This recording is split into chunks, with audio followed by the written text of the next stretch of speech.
Hello and welcome everyone. So how you can fix the display scaling issue? Okay, so how you can do that? Okay, you can have a Windows operating system. Okay, so search here the settings. Okay, in start bar settings. Okay, open the settings here,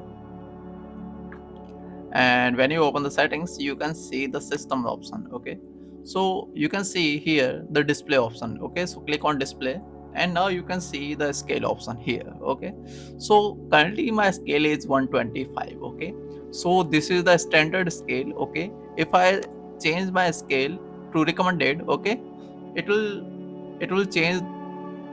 Now you can see, okay, when I click 100%, you can see the everything going to sync. Okay, so everything looks so small. Okay, when I click 125, it's maximize everything. Okay, so this kind of thing, it is totally based on your display. Okay, totally based on your monitor. Okay, so manage wisely if you think whatever is good looking. Okay, so that's it for today, and I'll see you in the next video. Thank you for being here, and bye.